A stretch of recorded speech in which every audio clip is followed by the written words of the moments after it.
गरिमा सिंह कांग्रेस परस्त पत्रकार, जिनका एक ही काम है, एक ही उद्देश्य है, कांग्रेस के फेवर में नैरेटिव बनाना, कांग्रेस पार्टी के पक्ष में माहौल बनाना और कांग्रेस पार्टी को जो सूट करे वो एजेंडा पुश करना लोगों के बीच, पब्लिक के बीच। वैसे भी मैं या फिर कोई और राष्ट्रवादी इनके कंटेंट से बहुत ज्यादा सेंसिबिलिटीज की उम्मीद नहीं करता है, क्योंकि हम सबको अच्छे से पता है इनका बायस क्या है, इनकी लीनिंग क्या है।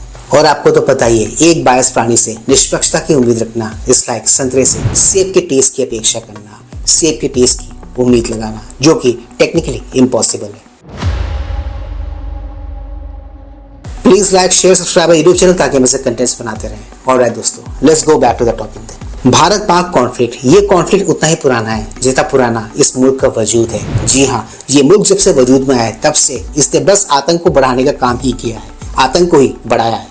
और जैसा इनका पास रहा है, जैसी इनकी हिस्ट्री रही है, इनके कर्म कांड को देखते हुए इनको हम आतंकिस्तान कहकर यूं ही संबोधित नहीं करते। खैर, coming back to the topic, युद्ध विराम के बीच भारत के विदेश मंत्री एस जयशंकर जी ने एक बयान दिया, जिसको चलते इन दिनों आपने नोटिस किया होगा, आपने ऑब्जर्व किया होगा, कांग्रेस ने देश भर में बवाल काट के रखा हुआ है।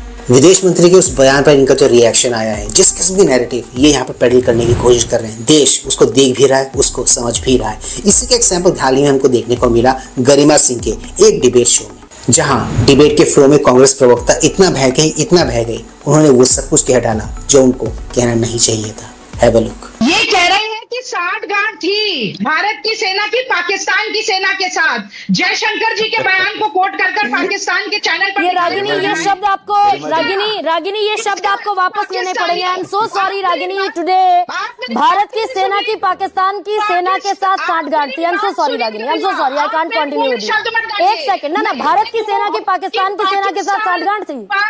आई कांट हियर दिस आप रागिनी, ना आई कांट। मोदी विरोध और बीजेपी विरोध में पूरी तरह अंधी हो चुकी ये पार्टी और इसके प्रवक्ता इन दिनों देश विरोध और सेना विरोध पर उतर आए हैं। ये उसी का एग्जाम्पल था, उसी एक नमूना था जो अभी आपने देखा। कांग्रेस प्रवक्ता का ये स्टेटमेंट अपने आप में इतना गलत था कि धुर बीजेपी विरोधी और मोदी विरोधी गरिमा सिंह भी इनको टोकने पर मजबूर हो गई। ये तो अभी आपने देखा ही।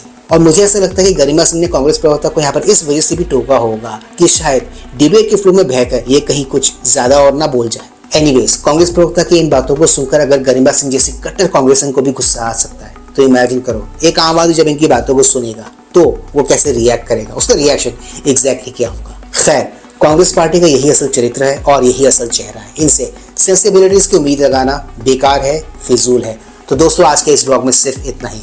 मैं मिलूंगा आप सबके साथ अपने अगले ब्लॉग में। And yes, do not forget to like, share, subscribe YouTube channel. इससे हमें शक्ति मिलती है, इससे हमें ताकत मिलती है और इससे हमें मोटिवेशन मिलती है। कीप स्माइलिंग दोस्तों।